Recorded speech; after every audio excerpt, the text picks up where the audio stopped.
Hello traders, एक और weekly analysis video में आप सभी का स्वागत है। जहां पर हम बात करेंगे नेक्स्ट वीक में आपके लिए कौन कौन सा price action scenario levels important रहेंगे, एज वेल एज अभी मार्केट में क्या चल रहा है और क्या इम्पैक्ट आ सकता है। और स्पेशली ये वीकली एनालिसिस वीडियो बहुत ज़्यादा इंपॉर्टेंट रहने वाला है। रीज़न क्या है? सभी को पता है टैरिफ वॉर का जो भी सिनारियो चल रहा है, टैरिफ वॉर ही बोलेंगे एक्चुअली, क्योंकि यूएस कहीं ना कहीं हमारे पे टैरिफ्स बोल सकते हो कि अप्लाई करने वाले थे, जो भी रेसिप्रोकल टैरिफ्स, राइट। तो 26% रेसिप्रोकल टैरिफ्स इंडिया पे बोल सकते हो कि अप्लाई हो चुकी है, और हमारे से ज़्यादा कहीं ना कहीं चाइना पे यूएस ने टैरिफ्स लगाए थे। तो उसके रिप्लाई में चाइना ने उनके ऊपर, यूएस के ऊपर एज वेल एज दूसरी और कंट्रीज़ के ऊपर अच्छे खासा, आई थिंक 34% के आसपास के टैरिफ्स अप्लाई कर दिए हैं। ओके, और आई थिंक आने वाले दिनों में वो अप्लाई भी हो जाएगा। तो कहीं ना कहीं वो चीज़ यूएस या फिर जितने भी ट्रेड्स होंगे उनके बीच में, बड़े बड़े ट्रेड्स या फिर जो भी बोल सकते हो कि इंपोर्ट एक्सपोर्ट का जो भी मामला है, वहाँ पर बहुत ज़्यादा बड़ा इम्पैक्ट हो सकता है। और कहीं ना कहीं इम्पैक्ट आएगा तो कंपनीज़ को बोल सकते हो कि उतना ज़्यादा फ़ायदा नहीं होगा, और कंपनीज़ को फ़ायदा नहीं होगा तो कहीं ना कहीं फिर से जो भी बोल सकते हो कि लॉसेस घटाने के लिए एम्प्लॉयज़ वगैरह को वो लोग फिर से बोल सकते हो कि जॉब से निकालेंगे या फिर कॉस्ट कटिंग करेंगे basically. Okay, so cost cutting होगी तो कहीं ना कहीं फिर से रिसेशन वाला सिनारियो होने वाला है, या फिर रिसेशन मार्केट में आ सकता है। इसकी अभी भी पॉसिबिलिटीज़ दिख रही है। एंड ये जो भी चाइना ने बोल सकते हो कि सामने रिप्लाई में टैरिफ्स बोल सकते हो कि लगाए यूएस पे और दूसरी कंट्रीज़ पे, वहाँ पर आप देखोगे जो भी यूएस मार्केट्स थे उसमें डाउ जोन्स ज़िंदगी में पहली बार मैंने देखा 2200 पॉइंट गिरा। ठीक है, 5.5% गिरता हुआ डाउ जोन्स को देखा मैंने। और नास्टेक वहाँ पर 1100 पॉइंट नीचे की साइड में गिरता हुआ दिखा, एज वेल एज उसके जो भी फ्यूचर्स थे वो भी डाउन थे 5, 5.5, 6%। यही चीज़ देख के गिफ्ट निफ्टी 700-800 पॉइंट डाउन था, और उसका फ्यूचर 351 पॉइंट्स डाउन है। अभी आप यहाँ पर बोल सकते हो कि सोचोगे, या फिर यहाँ पर सोचने वाली बात ये है कि मार्केट मांड मांड इतने टाइम बाद सपोर्ट लेने की कोशिश कर रहा था, बॉटम आउट करने की कोशिश कर रहा था, और वहाँ पर ये लोग हमारे मार्केट्स को संभलने ही नहीं दे रहे, राइट। तो ऐसे मार्केट में अब क्या करना चाहिए यार? अभी कितने लोगों की या फिर एज वेल एज हमारी भी पर्सनल जो भी इक्विटी में होल्डिंग्स थी धीरे धीरे रिकवर कर रही थी। तो एक होप थी, या फिर बोल सकते हो कि एक्सपेक्टेशन थी मार्केट्स ऊपर आ जाएंगे तो हमारे स्टॉक्स भी बढ़िया से रिकवर कर जाएंगे। बट अभी फिर से इंडेक्स में या फिर सबसे major IT stocks as well as pharma stocks जो भी बोल सकते हो कि गिर रहा है, वो और ज़्यादा गिरने की प्रोबेबिलिटीज़ बढ़ जाएंगी। यानी कि थोड़े बहुत दूसरे सेक्टर्स भी ड्रैग डाउन होंगे, और कहीं ना कहीं जो भी बोल सकते हो कि इक्विटी पीएनएल में आपको लॉस दिख रहा है वो थोड़े और टाइम तक आपको देखने को मिल सकता है। उसके अलावा बैंक निफ्टी निफ्टी हमारा फिर से नीचे की साइड में या फिर गैप डाउन बड़ा सा दिखा सकता है मंडे के दिन, और थोड़ी सी ये जो भी नेगेटिविटी है वो कंटिन्यू रह सकती है। ठीक है, तो इफ़ हम बोल सकते हो कि चलो मैं 700-800 पॉइंट तो नहीं बोल रहा निफ्टी बैंक को, निफ्टी 50 को, बट इफ़ 350 पॉइंट भी निफ्टी नीचे खुला तो हमारा सीधा 700 से 800 पॉइंट बैंक निफ्टी नीचे खुलने की फुल पॉसिबिलिटीज़ है। यानी कि 51,000 के नीचे कैप डाउन खुल सकता है। ओके, सो उसके अकॉर्डिंग ही फिर एनालिसिस करेंगे। जैसे कि आपको यहाँ पर दिख रहा था एक 52,000 वाला लेवल था, जहाँ से यहाँ पर भी बोल सकते हो कि यही सेम कंसोलिडेशन के बाद वो सस्टेन नहीं और ब्रेकडाउन आया था। सेम जगह पे यहाँ पर कंसोलिडेशन चल रहा है। अभी ये जो भी न्यूज़ आई है, और वो न्यूज़ के बाद बोल सकते हो कि फिर से वही ब्रेकडाउन वाला सिनारियो मुझे लग रहा आएगा। यहाँ पर देखो, अभी भी है ना एक होप मार्केट में बोल सकते हो कि रहेगी कि नीचे की साइड हमारा जो भी 50,800 50,700 वाला ये एरिया है, इसके आसपास ये खुलेगा। तो इफ़ यहाँ से बाउंस करा तो ये क्या करेगा ना, बड़े गैप डाउन के बाद साइडवेज हो गया, या फिर ऐसा हो सकता है कि बड़े गैप डाउन के बाद साइडवेज हो, और उसके बाद फिर से यहीं पे बोल सकते हो कि लेवल्स होल्ड करके कंसोलिडेट किया, तो ही बोल सकते हो कि आपके मार्केट्स में या फिर ऊपर की साइड जाने की प्रोबेबिलिटीज़ रहेंगी। अदरवाइज़ ये बड़ा गैप डाउन के बाद 50,700 नीचे की साइड में टूट गया तो ये 50,000 आराम से दिखा देगा, और 50,000 टूटा तो ये फिर से 48,000 वाली रेंज में, 48,800 48,000 के लेवल्स हमें फिर से दिखाएगा। इफ़ ये जो भी बोल सकते हो कि लेवल्स या फिर सपोर्ट्स रिस्पेक्ट नहीं हुए और सामने नेगेटिव पे नेगेटिव मार्केट जो भी टैरिफ वॉर को लेके बोल सकते हो कि इम्पैक्ट अपने पे लेते रहा, तो कहीं ना कहीं आपको नेगेटिविटी मार्केट में आते हुए टाइम में दिखेगी। ओके, तो लेवल या फिर मेक और ब्रेक एरिया मैंने बता दिया, 50,700 मार्क करके रखो। ये टूटा तो तगड़ी सेलिंग आएगी 50,000 तक, 700 पॉइंट की जगह खुले, और 50,000 टूटा तो और नीचे की साइड में आई थिंक हमारे पास 1,000-1,500 पॉइंट की जगह खुलती हुई दिखेगी। ओके, सो नीचे की साइड मैंने बता दिया। ऊपर की साइड अभी के लिए लग नहीं रहा जाएगा, या फिर अभी के लिए लग तो नहीं रहा है कि ये लेवल टूटेंगे, बट ऊपर की साइड में स्टिल बता देता हूँ इंपॉर्टेंट लेवल 52,000 हमारा मेक और ब्रेक एरिया है। ठीक है, तो 52,000 टूटा तो 52,000 के ऊपर ये 53,600 की जगह खुलेगी, और जो भी हमारा ट्रेंड है जहाँ पर हमें ये हायर हाइज हायर लो बनता हुआ दिख रहा है ये कंटिन्यू होगा। ओके, बट 52,000 के ऊपर ही। ओके, सो अप ट्रेंड कहाँ पर दिखेगा 52,000 के ऊपर, डाउन ट्रेंड कहाँ पर दिखेगा 50,700 के नीचे। सिंपल एज दैट, इससे ज़्यादा हमें कुछ ज़्यादा ध्यान रखने की ज़रूरत नहीं है। प्रोबेबिलिटीज़ किसकी ज़्यादा है, गैप डाउन खुल के सेलिंग कंटिन्यू रहने की या तो साइडवेज होने की। ठीक है, मार्केट मैक्स टू मैक्स दो सिनारियो बनाएगा मंडे के दिन, गैप डाउन करके ब्रेक डाउन्स देगा और ब्रेक डाउन में सेलिंग कंटिन्यू रहेगी, या तो बड़ा गैप डाउन करेगा 700-800 पॉइंट का और वहीं पे साइडवेज हो जाएगा, लोगों को बोल सकते हो कि थोड़ा सा ट्रैप करेगा, जो कॉल बायर्स है जो BTST भी लेके गए होंगे कॉल साइड, उनको ट्रैप करेगा और कहीं ना कहीं टाइम पास करने की कोशिश करेगा। और वहाँ पर है ना, आपको साइडवेज हो गया तो समझ लेना मार्केट में एकदम से मूवमेंट नहीं आएगा। अभी ये बोलने के पीछे रीज़न ये है क्योंकि मार्केट में ना सेंटीमेंट्स थोड़े से बोल सकते हो कि पैनिक वाले हो जाएंगे, मार्केट में डर का माहौल होगा। तो डर के माहौल में बायर्स ना तो एकदम से एक्टिव होंगे, ना तो सेलर्स एकदम से एक्टिव होंगे। तो ऐसे सिनारियो में वेट एंड वॉच या फिर वॉल्यूम्स कम आएंगे। ठीक है, ऑलरेडी मार्केट में हमारे वॉल्यूम्स तो कम ही थे और ज़्यादा कम हो सकते हैं। इफ़ ये ठुका अच्छा खासा तो समझ लेना थोड़ा सा संभलने की ज़रूरत है हमें।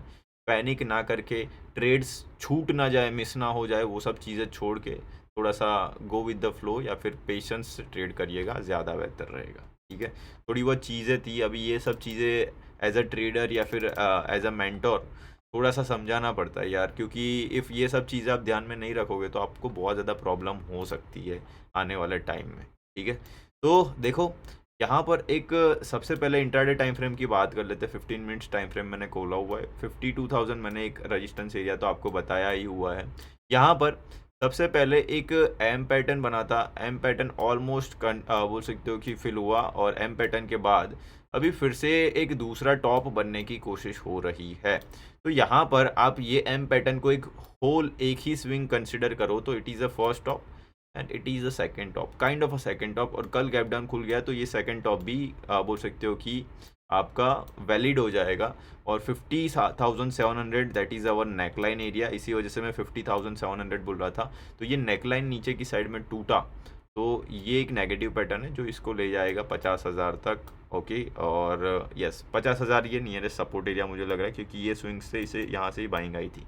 ठीक है, तो 50,000 तक आ सकता है, ये एक बड़ी पैटर्न मुझे दिख रही है। ठीक है, फॉर एग्जांपल चलो हमारा मार्केट नहीं खुलता है, gap up gap down flat खुल जाता है, एकदम नॉर्मल सिनारियो खुलता है, तो क्या कर सकते हैं, अभी उसकी बात करते हैं। ठीक है, जो चीज़ दिख रही है उसकी हमने ऑलरेडी बात कर ली है। अभी जो चीज़ दिखने के बाद भी हमारा मार्केट उस पर रिएक्ट ना करके नॉर्मल रिएक्ट करेगा तो क्या करेंगे उसकी बात करते हैं। ठीक है, फॉर एग्जाम्पल आपका प्राइस फ्लैट ओपन हो गया और फ्लैट ओपन होके सेलिंग दिखा रहा है, तो नीचे की साइड है ना 51,200 के आसपास इसे सपोर्ट मिल सकता है, पुट वाले ट्रैप होंगे, और ऊपर की साइड फिर से ये 51,500 और 51,800 तक आ सकता है। इफ़ फ्लैट ओपन होता है तो ही ये चीज़ होगी, अदरवाइज नहीं होगी। ओके, तो नीचे की साइड आएगा तो थोड़ा सा पुट वाले ट्रैप होने की बोल सकते हो कि गुंजाइश है। रीज़न क्या है भाई, इतनी ज़्यादा बोल सकते हो कि नेगेटिविटी मार्केट में हो गई है ना, कि इफ़ किसी को ट्रैप करना है तो वो है पुट वाला, क्योंकि लोग नेगेटिविटी देख के, फ्लैट ओपन हो रहा है उसको अपॉर्चुनिटी की तरह देख के पुट में ज़्यादा बैठने की कोशिश करेंगे, और जहाँ पर रिटेलर सबसे ज़्यादा होता है ट्रैपिंग वहीं पे होती है। ठीक है, तो उसके अकॉर्डिंग थोड़ा सा नीचे की साइड हो सकता है कि आपको ट्रैपिंग देखने को मिले। ओके, तो फ्लैट खुलता नीचे खुला तो ट्रैप होगा, तो थोड़ा सा आपको यहाँ पर नो ट्रेडिंग जोन की तरह इसे देखो। ओके, तो ज़्यादा बेहतर रहेगा। आपका price suppose flat to gap up open हो जाता है तो 51,800, ये एक आपका सेलिंग एरिया है। इसके आसपास आप सेल कर सकते हो, पुट में कुछ अपॉर्चुनिटीज़ बना सकते हो 51,200 तक। और ये टूटा तो आपका 51,000 कहीं नहीं। ठीक है, डायरेक्टली प्राइस आपका गैप डाउन खुला 51,200 के नीचे, तो 51,000 50,800 यहाँ तक के आपके टारगेट्स रहेंगे। ओके, तो एक चीज़ मैंने बता दी, थोड़ा सा बोल सकते हो कि ट्रैपिंग किस साइड हो सकता है, बट सेलिंग आया, फ्लैट ओपन होके ही सेलिंग आया और 51,200 के नीचे ही प्राइस चला गया, तो आपको ये 51,000 एज वेल एज 50,800 आराम से दिखा देगा। ठीक है, तो इस तरीके से आपको लेवल्स थोड़े से ध्यान रखना है। ऊपर की साइड एकदम से मत जाओ जब तक 52,000 नहीं टूटता ऊपर की साइड में। ठीक है, बाइंग के ट्रेड्स थोड़े से रिस्की रहेंगे ऐसे मार्केट में, तो थोड़ा सा ध्यान रखिएगा। एक बार 52,000 टूटेगा उसके बाद ही हम अग्रेसिव जाएंगे, अदरवाइज नहीं जाएंगे। ठीक है, तो ये था बैंक निफ्टी गाइस, थोड़ा सा संभल के ट्रेड करने लायक है। और निफ्टी की बात कर लेते हैं, चलो आ जाओ सभी लोग यहाँ पर। निफ्टी ऑलरेडी नेगेटिव होना स्टार्ट हो चुका था। आप देखोगे यहाँ पर है ना, हम थोड़ा सा बोल सकते हो कि आपको एनालाइज करके समझाने की कोशिश कर रहे थे थोड़े टाइम पहले कि निफ्टी एक ये फर्स्ट पुल बैक, ये एक वी शेप रिकवरी और उसके बाद ये एक पुल बैक लेके kind of a inverted head and shoulder pattern बना सकता है। राइट, तो ये inverted head and shoulder pattern के अकॉर्डिंग ये ऑलमोस्ट सपोर्ट एरिया पे है। ये जो भी 22,800, ये जो भी डॉजी कैंडल दिख रही है, it is a support area या फिर एक आरबीआर का बोल सकते हो कि एक डिमांड जोन है जहाँ से हमें बाउंस तो मिलना चाहिए, बट सेंटीमेंट कहीं ना कहीं नेगेटिव हो तो हो सकता है ये डिमांड जोन भी टूट जाए और आपका प्राइस 22,600 तक नीचे की साइड आता हुआ दिखे। ओके, सो इफ़ आपको 300 350 पॉइंट का बोल सकते हो कि गैप डाउन देखने को मिला, तो प्राइस अभी चल रही है 22,900 और 300 पॉइंट का गैप डाउन यानी कि ये 22,600 के आसपास खुलेगा, जहाँ पर एक गैप भी है, वो गैप फिल होने की कोशिश हो सकती है। ओके, सो ये इन्वर्टेड हेड एंड शोल्डर तो अभी के लिए बनने से रहा, बट हमें नीचे की साइड फॉर एग्जांपल 22,500 से 600 वाले एरियाज, ये जो भी गैप वाले एरियाज है, वहाँ से सपोर्ट्स मिलते हैं और वहाँ से रिवर्स होता है, तो ये वहाँ पर पॉसिबिलिटीज़ फुल रहेगी कि भाई हाँ फिर से ये रिवर्स हो जाए। बट 22,500 भी टूटा, उसके नीचे भयंकर सेलिंग आएगी फिर से 22,000 तक।